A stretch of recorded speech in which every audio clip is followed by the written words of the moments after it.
The grand idea was to make it a marketplace, but we couldn't really do that because we then need to establish the name. We need to just put the business out there. But again, after a while, we saw that this marketplace thing is not really. We can't really afford to do it now because we're still doing the dirty work. So we kind of now changed our strategy to say, you know what, let's just be doing. Let's forget the marketplace. Get artisans to come in, don't work with independent. At some point, we had to even start, and we had to start hiring artisans, and that obviously was a bad experience because you've hired someone. At the end of the month, he's gonna get paid. He doesn't care if the orders are produced or not, and things like That's that. interesting. Yeah, there's that as well. But yeah, but I feel like we're always just thinking ahead and thinking, okay, how can we or what are the, for example, new pieces that we could launch.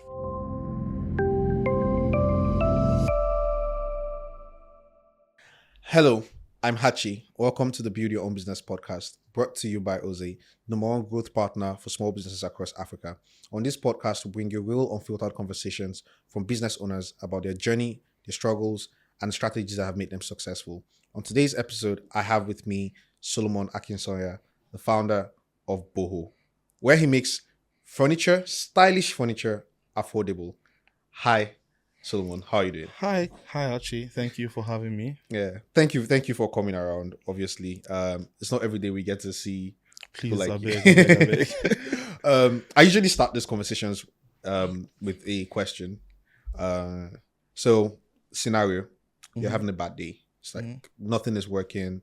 Your carpenters, your artisans are not picking up. They're messing up. Customers are angry, and you need to eat. You want one meal that can make you feel good, just change your mood. What's that meal? One meal that always puts you in a good mood. Afang. I'm sorry, guys. There's the old obviously on Instagram, I did actually know on my WhatsApp status, I used to just randomly post things, and at some point I had a maid, and I don't know if this is on brand with the podcast, but I had a maid that I'd hired, and there was the old thing, she makes really good afang, and so obviously at some point she started kind of falling in love with me. And I promise you, this story is on my Instagram. It kind of went mini viral. It was pretty bad, and obviously people were going, oh, afang. And I promise you, afang is that food. I promise you. But the afang didn't make you fall in love. I certainly didn't fall. Why would I fall in love? But you fell in love with the afang. Oh, but not definitely with the afang. It was really good. So yeah, afang always does it for me. Afang And you should actually check out that story. You went, people were, you saw it. You see. Afang on a bad day. I'll keep that in mind for my next bad day. You should try good afang, well-made afang. Good afang. That's good. Yeah. Thank you for that tip. But let's go to your business. You run Boho, and you say Boho is about making stylish furniture affordable. Yeah. One thing I'm always curious about when I talk to business owners is, I'm curious, did you always know you'd be a business owner? Certainly not. Yeah, I didn't ever think that I would be. In fact, actually, what was it like when you were younger? Obviously, my dad wanted me to be a doctor, so I guess that path was kind of already clearly cut. Unfortunately, I wasn't smart enough to be a doctor, so we kind of modified the career path a bit. Doctor furniture. So I never at any point thought I would venture into even up until very recently, I didn't ever think that I would I started Boho in 2023. Yeah, and prior to that, I'd always done 9 to 5 all my life. I work in marketing, so yeah. So it was always, so you were a 9 to 5 guy. 9 to 5. Go to work for an employer. It wasn't, because I've spoken to a couple of entrepreneurs who go, from day one, I knew I didn't want to be a 9 to 5 person. I wanted to run my own business. But you just went. So how did you do the crossover from 9 to 5 to being a business person? I guess Nigeria forces you to, and I hate to say this, Nigeria just kind of forces you to always think about how to what are the different ways I can kind of stay ahead of the curve. Yeah. So I guess that's literally how, because you can't really survive on like whatever salary you're earning from a 9 to 5. But that's also a good thing because it gives you an opportunity to think about a problem that you can potentially solve to then create maybe wealth or like just like add value to the world. So like that's good, and it's important because this is something I was thinking about recently. When I look at a lot of people around me, they're either working 2 jobs or they have a job and a side hustle. Like it's like very common. It's almost normal for everybody to like have a side hustle. I was like, is this how it is? I think I started thinking about this is not how it is in developed countries. Actually. Like people hold one job and no side hustles and they are fine. They're fine with that. And like if you do that in Nigeria, unless you work certain jobs, you like even the certain jobs go on like you may feel kind of cause like you may feel a little left out. But so what Boho is a furniture studio. Did you have experience doing furniture before Boho? Yes, I did work at a furniture company for 2 years. Before I started Boho. Okay. Was it like hands-on experience doing the furniture? Not necessarily. I work in marketing. Like I'm a marketing guy, so like that's literally what my experience is. Okay. But like I felt like I could do more beyond like marketing. Like I also wanted to try out like entrepreneurship and see how I can bring like my marketing skills to play in like a business that I have control over. So that was that's interesting. So was Boho your first business? I mean, yes, actually, Boho is my first business. First ever foray. Well, actually, except for one time back in the day, like when I was younger, when I used to. You guys don't laugh at me, please. I used to fry like coconut chips and sell. Like that was literally like my first introduction into entrepreneurship. When was this? I was pretty young. I was maybe like 13, 14. So that was like secondary school, high school? Yeah, definitely secondary school. Why were you selling coconuts? I don't know. It just felt like you know what? Why? I don't think I ever like asked myself why. It just seemed like something nice to try, and obviously I messed up all the money. Like I would even eat the complete.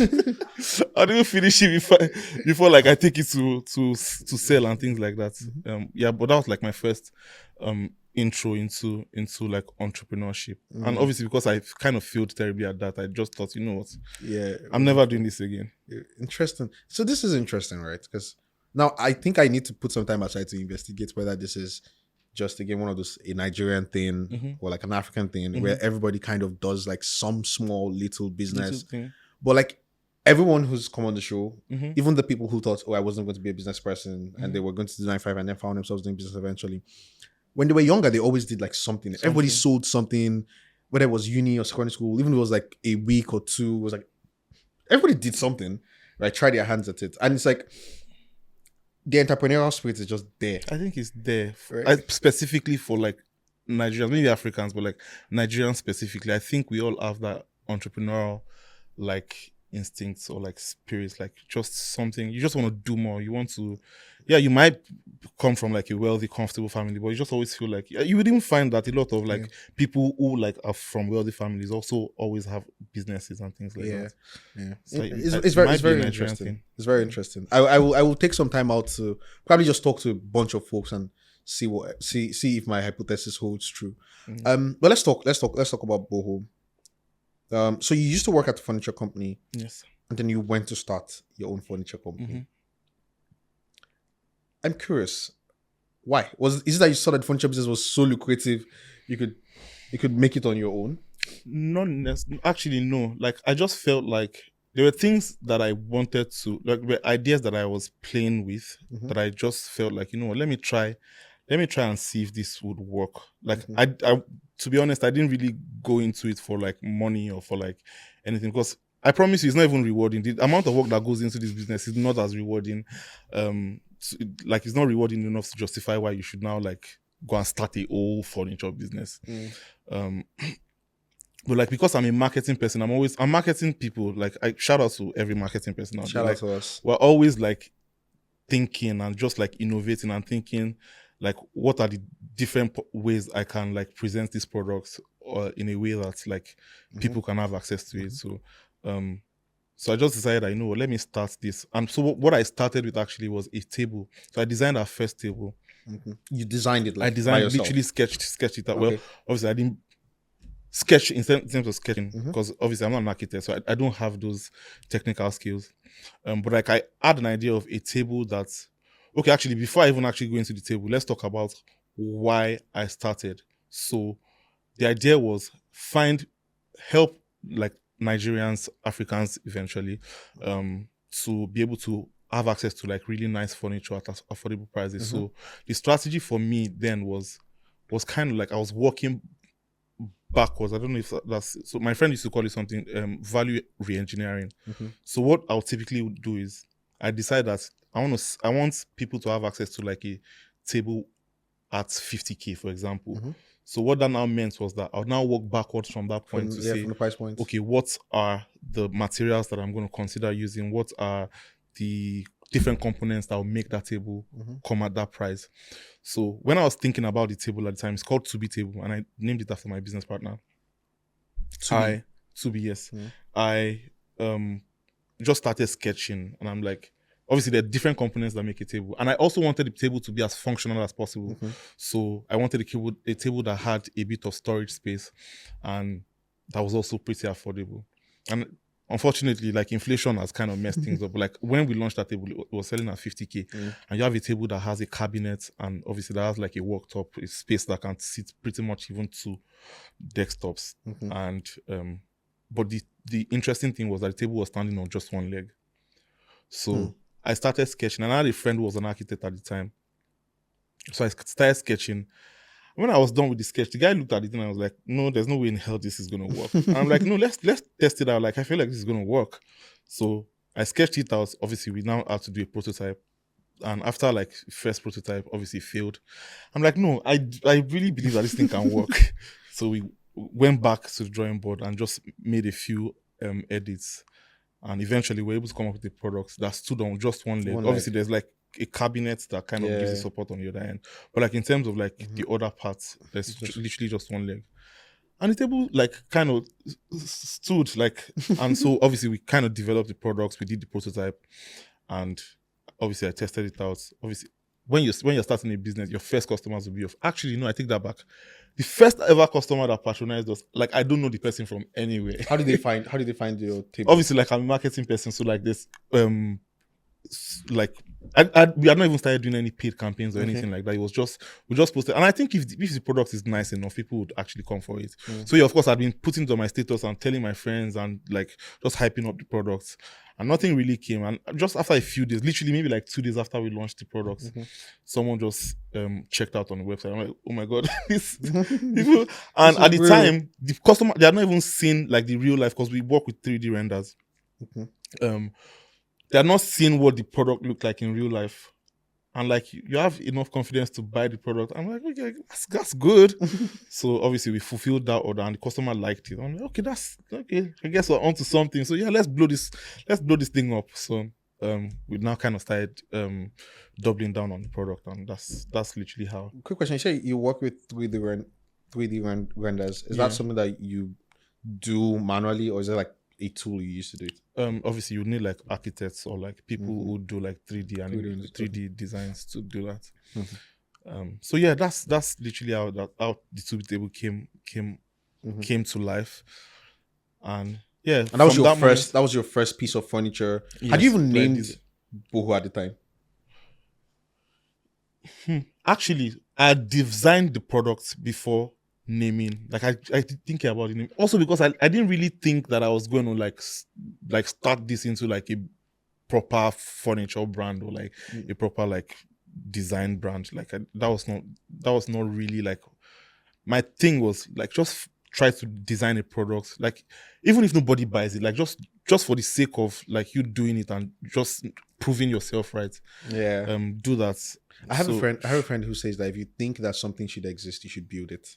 Exactly. Even if nobody uses it. Just exactly. So yeah, that was so shortly after, obviously I named the product, and then I started doing like all the admin stuff that you do to run a business. So you start with the product. Yes. You get your first customer. Yes.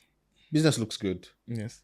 Obviously it doesn't start looking good immediately. I mean, like, your first customer is a lot, because like, and again, this is someone that you didn't have to beg family and friends. Mm-hmm. Like you said, good product. They saw it, they loved it, they've got it. Mm-hmm. So how did you go from that to now building like?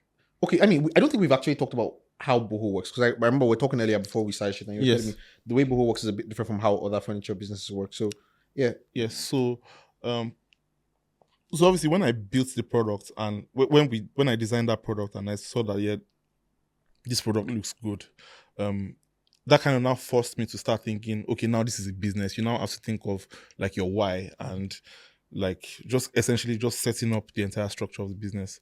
So obviously the why for me was now two-faced in the sense that there's because obviously like all I am is really a marketing guy that just like scribbled a few things on like a sheet of paper and like there's a product.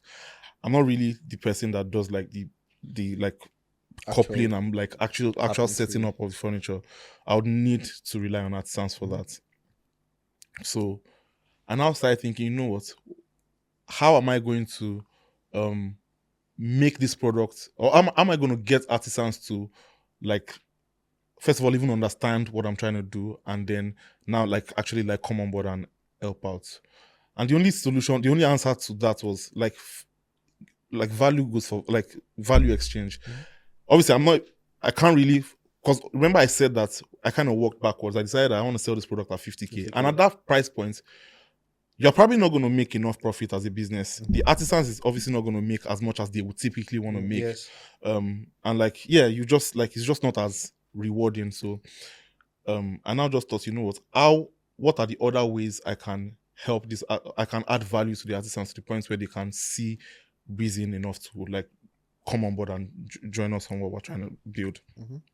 So the idea was now find different ways to. So for example, obviously there's a running narrative about how like you order from a local artisan and they disappoint you. And like that has gone on for God knows how long. That narrative has run for pretty, like it's even getting pretty tiring now.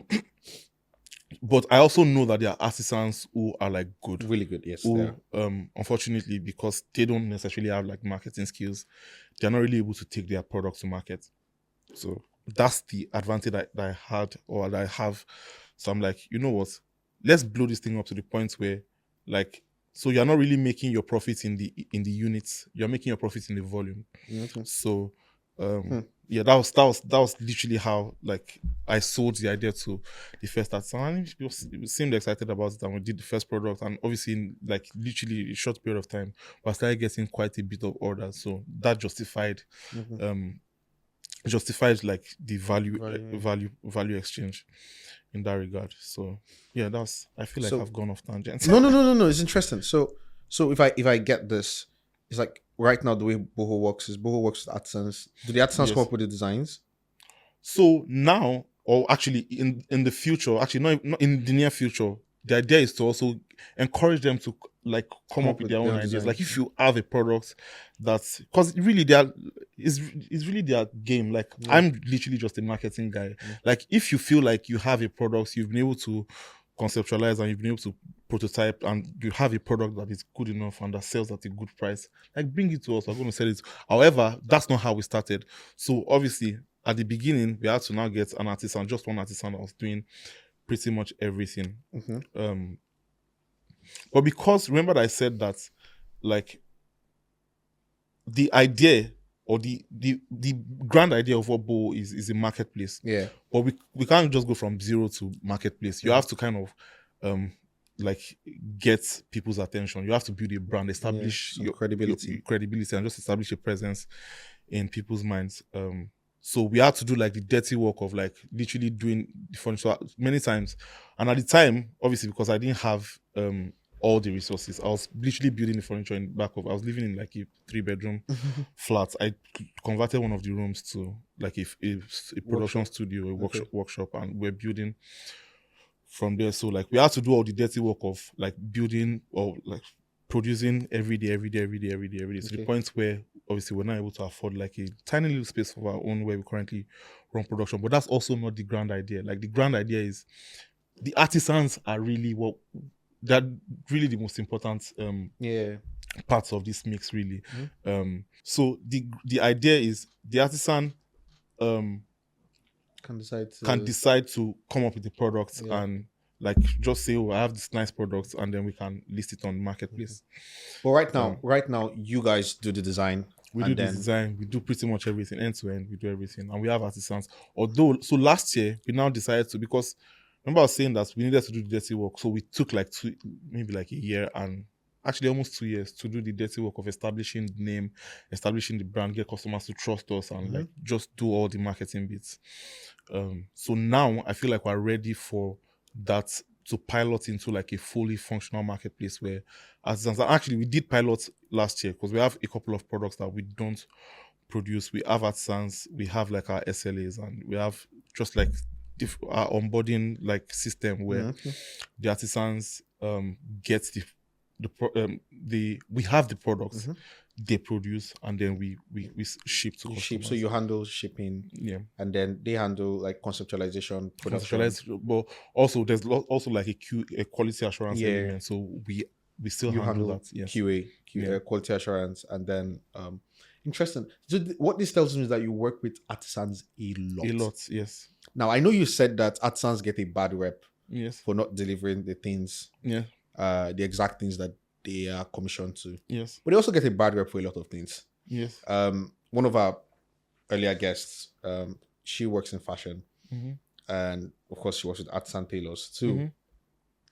And she said something. She was like, with the tailors, she said tailors are in her words, she said tailors are another species of human beings. But I think just generally just applies to artisans. But you will be the one to let me know. It's like tailors are a different breed, like, they could be working today and everything is fine, and then tomorrow they just tell you, oh yeah, I'm not working today, or I have to travel or something, and you literally have orders to meet up with, and they're like, oh, you're like, oh, I can pay you more, and they're like, no, it's not about your money. I really want to travel. But artisans also have a reputation for like turning stuff in late. I think the bigger reputation is that you can't trust an artisan's timeline. If they tell you it's going to be today, it's with like a lot of faith. Definitely not today. What challenges have you had working with artisans? Obviously there's that challenge, like you can't really do much about that. Obviously you can, as much as possible, try to kind of set expectations. So like our timeline is 7 to 10 working days. Okay. That gives us enough time to like do all the, like it just gives us enough time to do all the back and forth with the artisans to ensure that the product is ready. So of course the timeline we're giving the customer is certainly on the same timeline we're giving. And remember that we're still actually fully functional. We're still operating, we still have our own space place where we do our thing, and we have artisans come in and do and then go. But yeah, artisans generally have that like timeline, always messing up timeline. There's definitely always that. But I guess like if we're a marketplace, like what we're gonna invest heavily in will then now be like customer support, customer experience. But in the same vein, like always ensure that like you're not communicating the same timeline.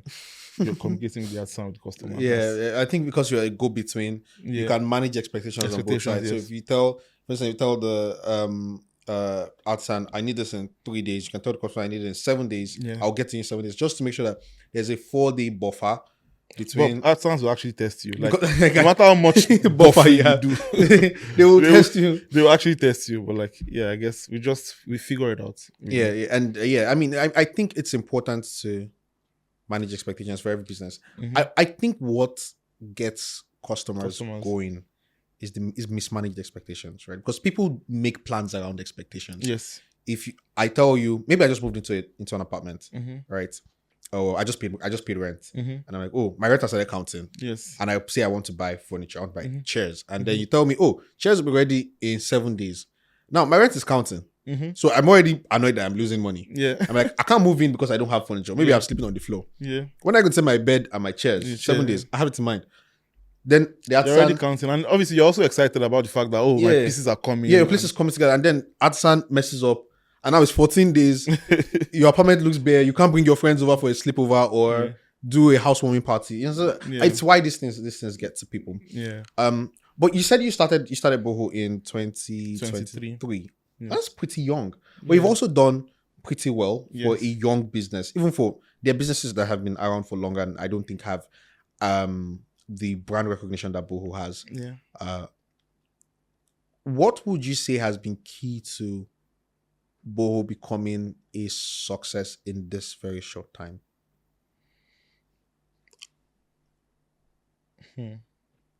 Our customers will please, our customers, like our customers Tell me are about that. the most important. Yeah, they are incredibly important to us, and I think that I mean, we're fortunate enough to have customers that come back. Like, I don't know how. I did moving houses every 3 months. No, maybe obviously not, they're not moving houses, but like maybe we've introduced a new product and like this would look nice in my existing space, so they'll just add things to it. So yeah, our customers are very pivotal to like our growth, because like customers are always like, yeah, they come back. Like I was looking at the analytics and I'm like, oh, our returning rate is pretty high. Very high. Like, yeah. Especially for an industry where your pieces are made to last, so you Yes. don't expect your customers to come back. But it's like every time a customer sees a new addition, they go, "Oh, Yeah, I have could somewhere I add can this. put this." Yeah, there's definitely that, yes. Yeah, our That's customers- interesting. But I guess beyond that also, like, just what would I say? I guess we're always just also innovating, always thinking of, because remember I said that when we started, obviously the grand idea was to make it a marketplace, but we couldn't really do that because we then need to establish the name. We need to like just put the business out there. But again, after a while, we saw that like this marketplace thing is not really like we can't really afford to do it now because we're still doing the dirty work. So we kind of now changed our strategy to say, you know what, let's just be doing. Let's forget the marketplace. Like get artisans to come in.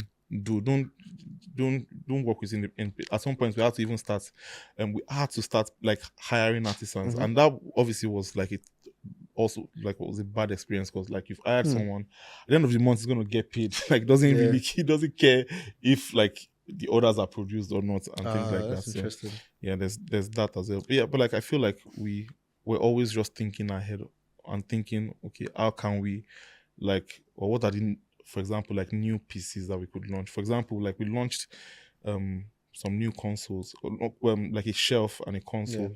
Really, really nice. Like you see, it's the Kudi console, and like it was an idea that I've been seeing it all over the place, and I'm like, I'm not really seeing Nigerians use this, and I know that there are a lot of people because I see it on my timeline a lot. I'm like, a lot of people are saving this post. Like a lot of people like these things, but like they're not really able to actualize it because like they're finding it on Pinterest, for example. So I now started thinking, you know what? Why not start helping people like bring their Pinterest ideas to life? So we started like launching products that would would fit people's aesthetics, and that's interesting. That started going really well. That's the marketing mind there, because like it's like finding where using Pinterest to find what people are searching for. That's like maybe I'm always looking on Pinterest to see, okay, what are the new ideas. Actually, quite a number of other products that we want to launch, and like they were literally ideas that I found. So if I wanted to Pinterestify my apartment, I just like make my apartment look like very nice aesthetic. Come to us, but at the same time, don't come to us. Like depending on what what the piece looks like. Obviously, if it's like a complex design that is like out of the scope of our work, there's nothing we can do about that. But like if it's something we can do, and obviously we're also innovating. That's why we're also trying to onboard like more artisans who are like good, but also like there's different moving parts. If you find an artisan that is like really good, it's going to come at a cost. Yeah. But like our customers willing to pay that cost, so that like there's always that cost. How do you balance that? Balance, yeah. I feel like maybe that's one of the biggest challenges that we've had to have, just kind of balancing out the cost elements and just like still making it as affordable for the customers and also being profitable, because we're a business. Like at the end of the month, like people get paid and things like that. But I guess we just always figure it out. Like we are always like going back to the drawing board. So value reengineering comes back into the conversation, and like we're thinking, okay, instead of making it with, obviously like what I'm never going to compromise on would be like the quality. The quality will remain the same, but like for example, if we were maybe to use like maybe we could have used like high gloss HDF, for example. I don't know what that is, by the way. Yeah, it's like it's Just type go of on. board. I'm just We can get a material that is also as good but not as expensive as the eyeglass. So yeah, we do that. and then that helps you Just bring kind of bring the price down. price down. Oh, that's And also, interesting. like, at some point we also started like considering like producing in volumes, because remember, volume is how the artisans are really able to get value out of it. So like that works for them, and it And also works for since you have a lot of customers, customers, it's yeah, easy it's easy. to get the volume. That's super interesting. That's super interesting. You said you made a mistake with hiring artisans and paying them a salary. I want to hear more about that. What led to that I don't even first? think I don't think it's exclusive to artisans. Like, just like people generally, like, I mean, I'm grateful to have like staff who are like loyal. Like, I have staff like who like ride for the team, and like I'm excited about that. But like, you also would have staff that like are just like frustrating you. Like, that's commonplace with any business, really. But like the artisan elements, like you pay someone and like they don't really, I mean, they care, but like they don't care enough to the point where like they prioritize the customer over themselves. Like, and I think that happens like across board. So like you would hire an artisan and like you would just be working very. I remember there was some guy we hired and the work pace was incredibly slow, and we had volumes of orders. Like, bro, like obviously we had other people, but like other people are also working on other projects and working on, because we also don't only do like, so obviously we have our own pieces, but like customers also reach out to us to say, you know what, I want to do this, I want to do my custom place, piece. design this, or like produce this for me, or like even an entire like furnishing of like a property. So like at every point we have people working on different projects, but like there's this guy like was just like pretty slow, and I'm like, bro, like you need to double up, like. Well, you paid him, so Yeah, like obviously we've not even paid him. Like at the end of the month, he's gonna get paid. And that was like, I feel like that was one of the biggest mistakes that I made. Because like it doesn't matter if like he worked enough, he would get paid at the end of the month. So the solution to that was, now, you know what, we're not going to pay you on a monthly anymore. Let's pay you per product. So for every product so you're going to have like your logbook, and we also have like our own like management system where we can track what you're doing part time. So if in a week you maybe produce like 30 units of, for example, a table, you get paid on those 30 units of table. So what that now did was that, because he now saw that as like his opportunity to make more, so he will now be doing more. So it was, and that solved that problem. Yeah, that solved that problem. That's super interesting. I think that for any business to be successful, the employees have to have some kind of buy-in. Yeah. Right. And this is one of those ways to create buy-in, especially where the alternative doesn't work. Yeah. Interesting. I didn't know that. Okay, so Boho is a year and some now. 2 years. Exactly 2 years. Exactly 2 years. Yeah. Today? Well, not today. Like, I think in early this year. Okay. It would have been so nice if it was 2 years today. Yeah. But okay, so it's 2 years and some now. What are the lessons you've learned today? Like if you were to start Boho, I know for one you wouldn't pay Certainly. you wouldn't pay salaries to artisans. But what are some of the lessons you've learned that if you were to start Boho today, you take them with you? Like if you had to start again today from scratch. So I feel like one of the biggest lessons or one of the things I would definitely do would be like to tighten our onboarding process to the point where like you are literally immersed. Anybody that is coming to work at any point or at any level in the business, we're going to have you immersed into like the values and like the mission of the business, such that you're not just working because you're trying to earn a salary at the end of the month. You're working because you feel like you're part of something big, and you really want to see like your work translate into something meaningful. So I feel like our onboarding process will be, and I think I also did make a mistake of just assuming that everybody gets it. Like I think it's also because I expect that like if you think you will understand what we're trying to do. Like so yeah, I would definitely like as much as possible ensure that people are immersed into like what we're trying to do. Like they understand it like the back of their finger, the back of their hand rather. Yeah. Mhm. So one more thing I want to ask about. Tell me how you market Boho. It's like you've talked about the first time when you started it, but like I mean you've grown so far, so that means you must have done some kind of marketing. How do you get more people to learn about Boho? I mean, you talk about your customer. I don't know if you get a lot of referrals. We do suspect get you do. referrals actually. Like we definitely get referrals. Like pretty much almost every day. Safe. Like people Interesting. or like someone even sends me a screenshot say, "Oh, I want to patronize this brand. Are they trustworthy?" And the person say, "Oh yeah, they're definitely trustworthy." And so the person sends the screenshot to me. I'm like, "Oh, nice, thank you."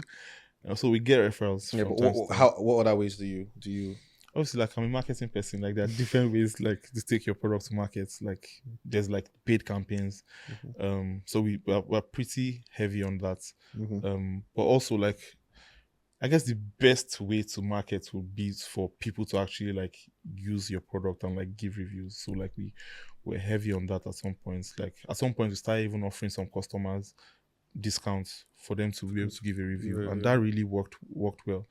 In fact, it worked well to the point where now like people randomly actually just do videos and they send to us. Like actually I was scrolling recently, yesterday actually, and I saw someone like actually a creator like a fast rising creator had done a video. I'm like, oh, thank you. Thank you. Like this one's my heart. Like, yeah. And of course, like there's that leg, but there's also the part where we had to now like engineer it ourselves. Like we had to reach out to creators. And of course I have some friends because I work in marketing and I've also worked with some creators. So it was pretty much just getting them to try out the product and like just create content. So yeah, we kind of we did that ourselves, and at some point people now just started taking the initiative and started doing it themselves. So that's Interesting. word of mouth always would do the work. Always. So what's next for Boho? What's next for Boho? Now we're like we need to now go back to like what we initially wanted to be, which is like a marketplace. Empower the artisans to remember I said some of the artisans are good, but they don't really have visibility. They don't get a lot of orders. So like empower them to the point where they are getting. In fact, one of the consoles the hoodie console, the guy that we partnered with, like the guy is pretty like. Remember one time a friend had reached out to say, "Oh, I'm in a bit of a dilemma. I have guests coming over. I need this console in my space, and I literally have like 48 hours." And I reached out to the guy to say, "Can you get this done in 48 hours?" He said, "Don't worry, I'll get it done." And he did get it done. And like the thing was delivered. I'm like, okay. I mean, if you're not getting value from it, you probably won't prioritize it. But like if you're getting value, it means that you're prioritizing it. So like, and that's really my desire. I want artisans to be able to, because obviously, certainly not all of them have like marketing skills. They don't really know how to. All they know how to do is just create nice pieces. So like let's bridge that gap. Give them volume of orders and just help them make more money, I guess. You know the really interesting I like about your story is that it's a little unconventional for regular business people. So a regular business person maybe goes to fashion school, learns how to make dresses, or because of some reason they go into some business, and yours is literally taking a skill that you've used in your 9 to 5 and then using that, creating a business that empowers other people using that skill. And I think that's brilliant, and it's also something that a lot of people could do regardless of their skill, right? So yeah, that's great. I'm inspired. Consider me inspired. Thank you. I won't start marketing for artisans now because you've done that. Yeah. But I may do for people that sell food. And I think you also kind of gives, so like for people that sell food, Afang specifically. You guys should actually get into my Afang story, please. I beg you guys. Like you would actually really like it. But Afang.com coming soon. Find the best Afang anywhere you are. But like I was gonna say that like you also kind of like obviously beyond like how it boosts like the economy for like now you're now going local because you don't have to now look outside the country to like buy furniture that you like. You don't have to like. I see that team was really trying to aggressively push, but like you don't have to do all of that. We can literally do that. We have the skill sets, we have the resources to do those things. Like let's just like probably higher quality materials too. They're actually using pretty much the same materials. Oh really? Oh yeah. Like the materials are pretty the same. Oh, also obviously some materials are imported. Some of the materials that we use are Okay, imported, but we also use local, like wood, for example. Like Yes, wood is like Yeah. is local as well.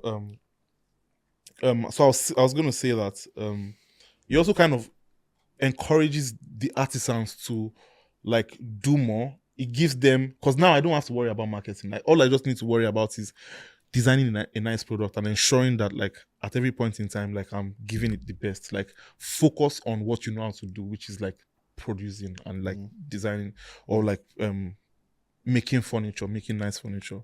Let's take that product to market. All right, that's good. That's good.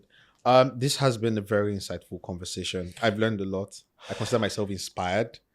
Again, afang.com. But yeah, this is very helpful. Thank you for coming on once again. Thank you, Hachi. You've shared your lessons, you've shared your good times. And of course, we now know what's coming next for Boho. But where can we find Boho?